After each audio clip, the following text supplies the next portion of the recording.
Quem diria que um dia as mentiras da esquerda seriam expostas nas redes sociais? E quem poderia imaginar que o responsável por isso seria um bilionário africano? Pois é, justamente isso que está acontecendo. Eles perderam o monopólio artificial da verdade. Meu Deus do céu, como eu queria que isso tivesse acontecido antes das eleições. Esse é nosso tema único de hoje e começamos aqui mostrando a Canja, a primeira-dama, a dona do sofá de 60 mil reais e da cama de 40 mil. O povo passando necessidade, teve desastre lá em São Paulo, ofereceram uma merreca para ajudar o Tarcísio. Enquanto isso, os artistas, 10 bilhões de reais. Agora a gente tem aí aumento do salário mínimo, 18 pratas, mas eles gastam mais de 100 mil reais em móveis de luxo. Detalhe, sem licitação. Mas aí começou essa polêmica, né, de Shopee, de Shein, AliExpress. Vai taxar, não vai taxar? E a Canja foi e resolveu dizer no Twitter que seriam as empresas que seriam taxadas e não os clientes. Alguém já viu aí a empresa ser taxada e não repassar isso para o consumidor? Tá lá no contrato. Quando você cria o teu perfil em uma dessas plataformas, esses aplicativos, está lá dizendo que você assume. Se cair na malha fina, quem banca o prejuízo é você. Mas a Canja foi lá e meteu essa, respondendo o Choquei, que é um portal aí de fofocas. A gente desconfia quem sejam os donos, mas não pode falar porque não tem tanta certeza. Ela soltou essa. Só que aí veio o Twitter do Elon Musk e já deu aquela cortada. Isto é falso. Então temos a primeira-dama do Brasil, legítima ou ilegítima, a gente sabe qual é a verdade, né? Espalhando fake news na internet para livrar a cara do marido estelionatário.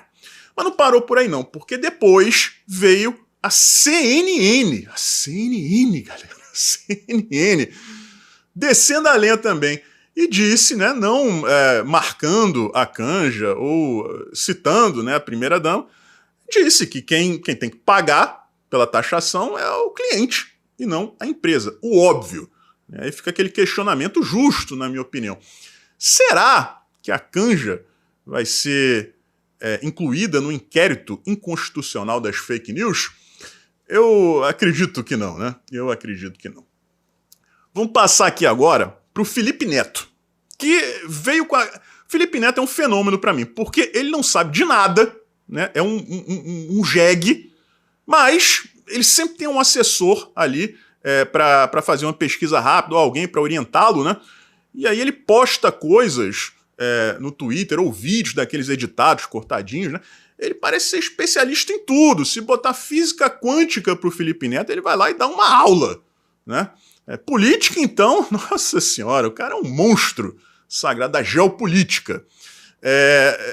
Ele poderia parecer até pouco tempo atrás, quando não tinha justamente essa ferramenta do Twitter para desmentir as sacanagens que o Felipe Neto fala. Foi meter o bedelho nessa questão das empresas chinesas e tomou também uma carcada do Twitter. Abrindo um parênteses aqui, tá, pessoal? Nós, eu e vários outros influenciadores de direita, éramos acusados de fazer parte do gabinete do ódio, que seria um bunker comandado pelo Carlos Bolsonaro e pelo Felipe G. Martins, de dentro do Palácio do Planalto. Nunca encontraram nem print para provar isso. Por um motivo muito simples, isso não existe. A nossa classe é muito desunida, tá? A gente tem nosso círculo de amizade ali, mas não existe um discurso formado, justamente porque a gente fala mais sobre outras coisas do que sobre política em si, e nunca alinha discurso. Agora, os influenciadores da esquerda são convocados pelo ladrão para fazer reunião, são fotografados, são filmados, saem na mídia, e tudo tratado com a maior naturalidade, ninguém reclama de nada.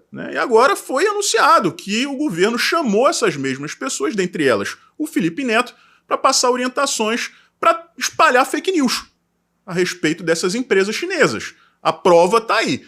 Ele meteu essa e foi desmentido pelo Twitter. Antigamente isso nunca aconteceria, ele podia falar o que quisesse, que o Felipe Neto sempre tinha razão, continua sendo assim na justiça aqui do Rio de Janeiro, abrindo um breve parênteses aqui, mas agora ele não faz mais parte desse time que detinha um monopólio da verdade.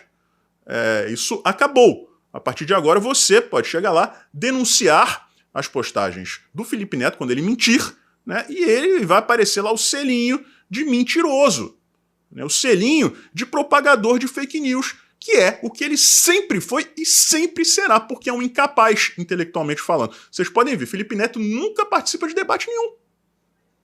Chama o Felipe Neto para debater, ele não vai. Se você impor uma regra, olha, sou eu e você.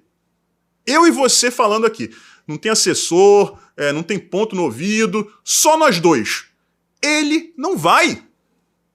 Não encara ninguém. Por quê? Porque é um incapaz que ficou rico pintando o cabelinho e fazendo vídeo para enganar adolescente incauto. Tá aí. Foi pego no flagra mentindo. Por fim, temos o ministro da Fazenda, o Haddad, que disse que não sabia o que era Shine, o que era Shopee, porque só usa a Amazon para comprar livro. Ele disse que compra um livro por dia. Tenho certeza que não é livro de economia, porque se fosse, ele não estava fazendo esse tanto de cagada, né? Se for livro de economia, a gente sabe o tipo de livro de economia que ele lê, né? Aqueles. Enfim, só que acontece, representantes desta empresa estiveram em Brasília, mais precisamente no Ministério de Desenvolvimento, que fica a pouquíssimos metros do Ministério do Haddad, para ter uma reunião, né, sobre investimentos. E quem estava presente nesta reunião? Simplesmente o chuchu Geraldo Alckmin, vice-presidente da República. Então, o que a gente tem ali? Ministérios que não dialogam. Como dialogavam os ministérios do presidente Jair Bolsonaro, né? No governo do Lula isso não acontece. Talvez porque é tanto ministério que você, né, não tem como você controlar. Então, das duas, uma. Ou ele peca pela mentira, ou peca pela incompetência, pela ingerência. É um ministro da Economia que não sabe que essas empresas tiveram reunião com o Ministério do Desenvolvimento. Pouco tempo atrás, a poucos metros do seu próprio ministério. Ou ele mente dizendo que não sabe o que essas lojas são, ou então ele simplesmente não tem a menor noção do que está acontecendo em seu entorno. Tá? O que resta aqui pra gente, pessoal, é a mentira. Né? A mentira que agora pode ser exposta. Não apenas através destes vídeos que a gente faz aqui, das nossas postagens, mas através de uma verificação imparcial por parte do Twitter. Teve uma matéria da CNN falando a respeito da declaração do Barroso, que disse que nunca falou que eleição não se ganha, se toma, né? Como se não tivesse um vídeo dele falando aquilo ali. Né? A alegação é de que foi uma brincadeira. É sempre uma brincadeira. O Dalai Lama foi uma brincadeira também. Né? Chupa minha língua. Não, era só uma brincadeira. É bom lembrar que o Barroso já indicou livro do Dalai Lama, naquelas indicações dele, né? Eu indico um livro, uma poesia, uma música, já indicou lá o Dalai Lama. Assim como era pupilo do João de Deus, e até hoje nunca se desculpou. Né? Enfim, me mandaram, né, um print dessa postagem da CNN e tinha aparecido também o selinho da mentira, declaração do Barroso.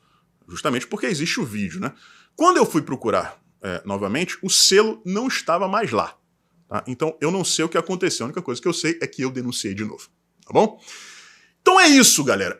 Na segunda-feira eu vou trazer para vocês aqui uma surpresa. Tá? A gente vive na era da guerra de narrativas.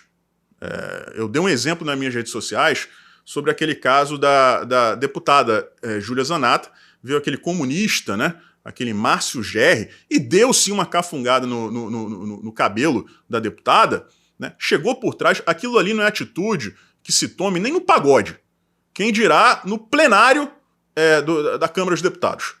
Tá errado, né? Não interessa o que ele falou, não interessa o contexto. Ele chegou por trás em uma pessoa com quem ele não tem a menor intimidade, né, e cheirou o pescoço dela, sim, tá lá, o nariz dele tá dentro do cabelo da deputada. Né? E, infelizmente, algumas pessoas da direita dizem, não, isso aí não é a sério. Gente, é muita virgindade, né? É muito puritanismo, é muito cabaço da direita não saber, né, se aproveitar dessas situações justamente para encorpar a guerra de narrativas. A gente precisa aprender a lutar esta guerra. E segunda-feira eu vou trazer aqui para vocês uma ferramenta para que vocês se aperfeiçoem nesse sentido, tá bom? Então aguardem porque vai valer a pena. Forte abraço, a gente se vê por aí.